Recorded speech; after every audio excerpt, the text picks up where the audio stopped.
करने का, वो पायरेसी को रोकने के लिए था, ठीक है।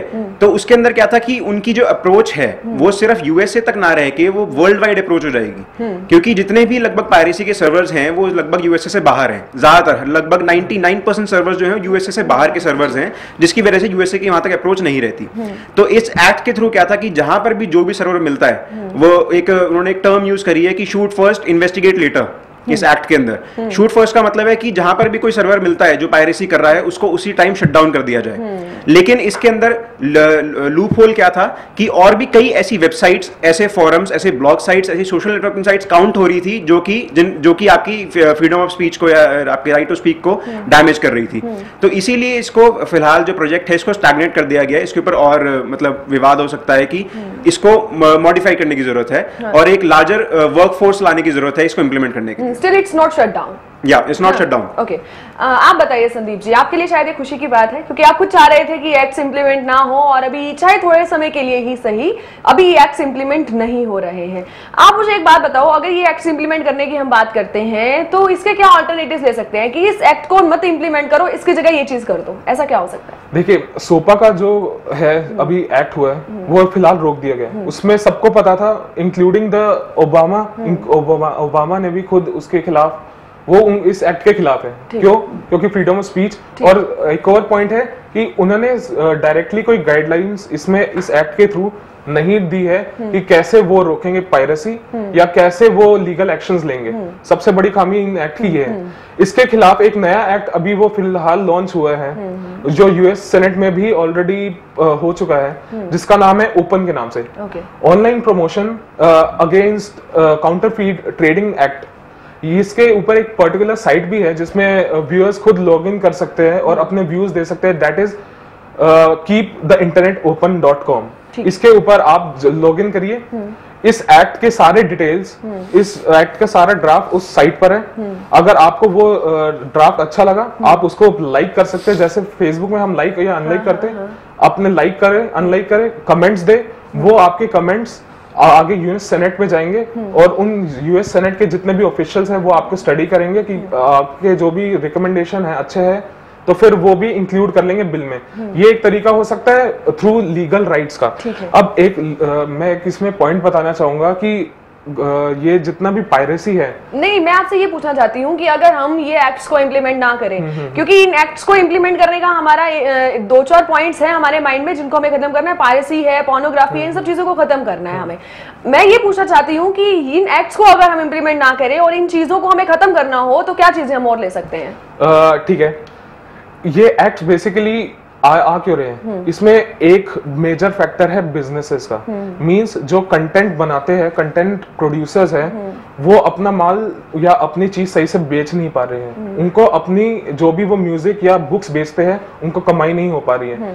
ये उनका फॉल्ट है और ये वो खुद जानते हैं कि उन्होंने अब तक इस तरह का कोई बिजनेस मॉडल अपनाया ही नहीं है कि डिजिटल कंटेंट को वो अच्छी तरह से डिस्ट्रीब्यूट कर सके। तभी ये सब बिजनेसेस गवर्नमेंट के पास जा रही है कि वो लाचार है। ये सब बिजनेसेस लाचार है कि वो पायरेसी नहीं स्टॉप कर पा रही, तभी वो गवर्नमेंट के पास जा रही है लीगल एक्शंस लेने के लिए।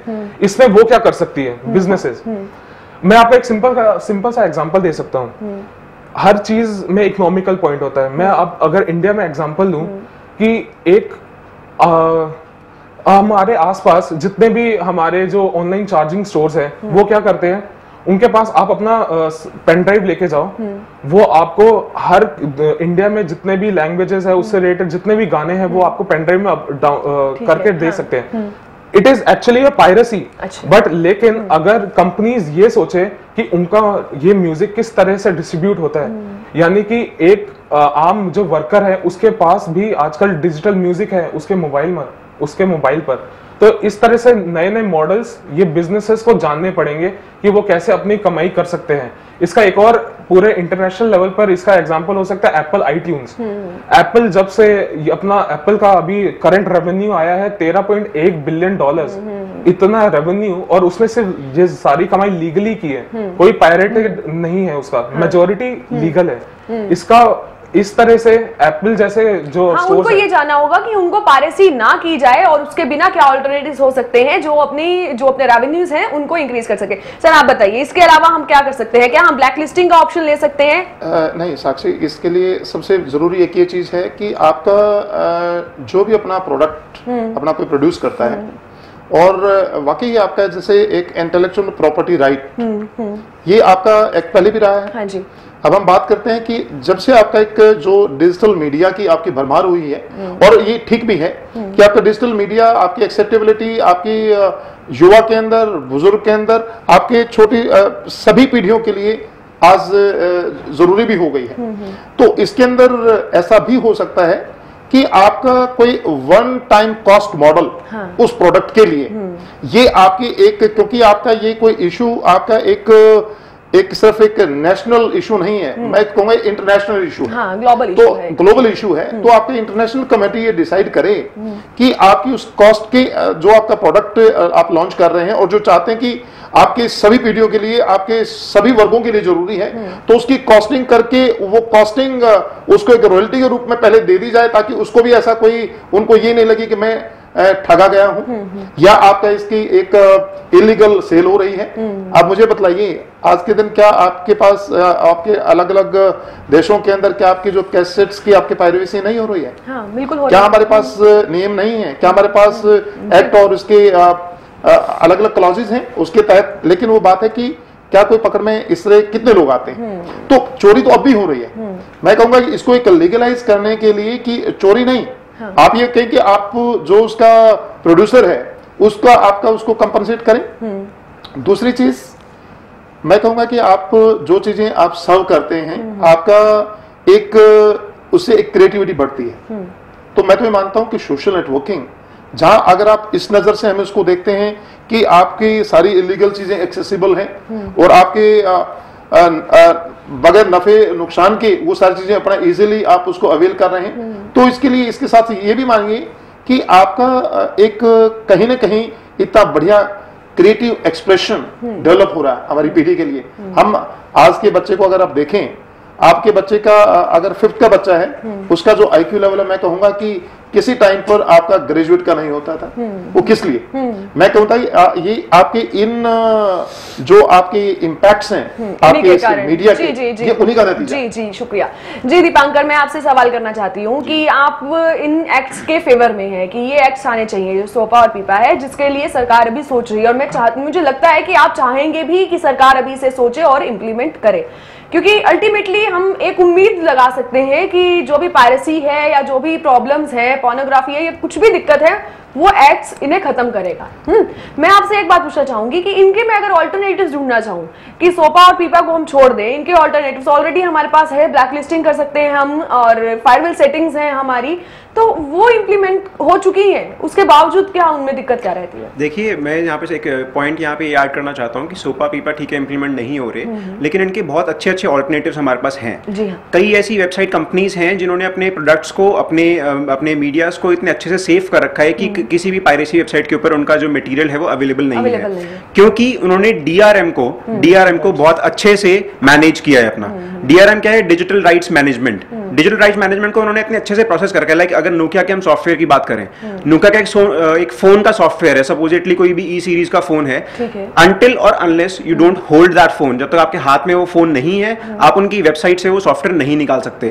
तो मैं ये कहना चाहता हूं कि जब वो कंपनीज अपने DRM के ऊपर पैसा खर्च करके इतने अच्छे से उसको मैनेज कर सकती हैं, तो हमारी ई-बुक्स या जो हमारी म्यूजिक इंडस्ट्री है वो क्यों नहीं कर सकती? वो तो उनसे काफी ज्यादा कमा रही है। ठीक है, अभी हमने जैसे एप्पल iTunes की बात करी, एप्पल iTunes की काफी एप्लीकेशंस जो हैं या काफी चीजें जो पायरेसी की वेबसाइट से अवेलेबल हैं, लेकिन एप्पल जो है वो नोकिया से ज्यादा पैसा कमाती है इस फील्ड के अंदर। इवन देन अगर वो चीज को इंप्लीमेंट नहीं कर पा रहे तो इसके अंदर यहाँ पे गवर्नमेंट की कोई गलती नहीं है, यहाँ पर कंपनी की गलती कहूंगा मैं कि जब प्रोविजंस अवेलेबल हैं, अवेलेबल होने के बावजूद भी आप इंप्लीमेंट नहीं कर रहे। सेम वे एक और सॉफ्टवेयर डेवलप हो चुका है, ऑल्टरनेटिव्स, ये ऑल्टरनेटिव्स हैं जी। इसमें जो DRM का पॉइंट है, DRM का भी यही इशू है कि डिजिटल राइट मैनेजमेंट एक तरह से कंटेंट के डिस्ट्रीब्यूशन को रोक देता है। ठीक है। क्योंकि अगर जब तक आपके पास सॉफ्टवेयर नहीं है वो आपका सर्कुलेट हो ही नहीं सकता। हाँ। इसमें एक लिमिटेशन है।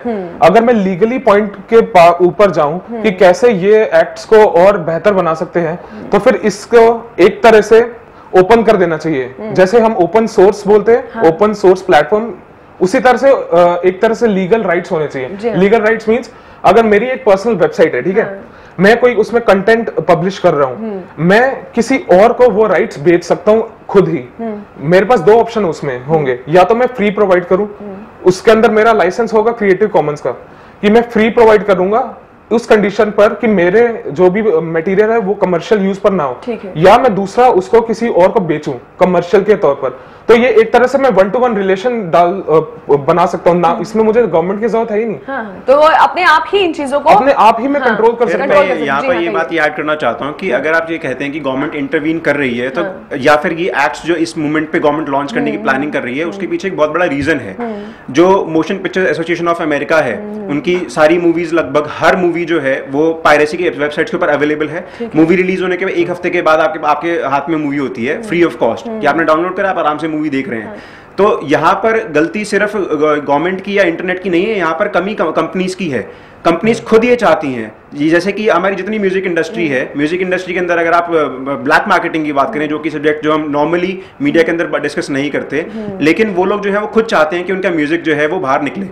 ठीक है, क्योंकि आप खुद सोचिए, जब उनसे छोटी कंपनी अपने डॉक्यूमेंट्स को, अपनी मीडिया को सेफ रख सकती है, तो इतनी बड़ी कंपनी जो 10 बिलियन का लॉस शो कर रही है पर मंथ, MPAA जो एसोसिएशन है वो पर मंथ $10 बिलियन का लॉस शो करती है मूवीज के थ्रू। लेकिन जब वो इतना लॉस कर रही है तो कमा भी कितना रही होगी। तो ऑब्वियसली वो करने के लिए बहुत कुछ कर सकते हैं, लेकिन ये कंपनीज खुद चाहती हैं कि इनका मटेरियल बाहर जाए, लोग देखें, उनकी वाहवाही हो, एंड लोगों से सुन के उनके जो थिएटर्स के अंदर या जहां पर भी म्यूजिक रिलीज हो रही है वहां पर लोग देखने के लिए। ये कारण है कि इन एक्ट्स को इंप्लीमेंट करना पड़ेगा। जी, क्योंकि गवर्नमेंट के ऊपर एक मजबूरी आ गई है कि जब कंपनीज खुद ही अपनी लिमिट्स नहीं डिसाइड कर पा रही हैं, तो ऑब्वियसली जैसे कि अगर छोटा बच्चा अपनी लिमिट्स नहीं जानता तो पेरेंट्स उसको गाइड करते हैं। सेम वे गवर्नमेंट जो है वो एक गाइडेंस देने का काम कर रही है। ठीक है, आप एक बात बताइए, अभी ये बात जब कर रहे हैं तो आप इनकी बात से शायद अग्री कर रहे हैं, है ना? आप हाँ कर रहे हैं। अगर आप अग्री कर रहे हैं तो फिर सोपा और पीपा के अगेंस्ट कैसे हो सकते हैं? नहीं, जो इन्होंने पॉइंट उठाया है प्राइवेसी के इशू पर, कि कैसे वो प्राइवेसी खुद कंपनीज ही प्रमोट कर रही है। और इसका एग्जांपल अभी भी हमने देखा है, कोलावेरी दी। हमने इंडियन सॉन्ग है, धनुष जिन्होंने गाया है वो इतने फेमस नहीं थे नॉर्दर्न रीजन में।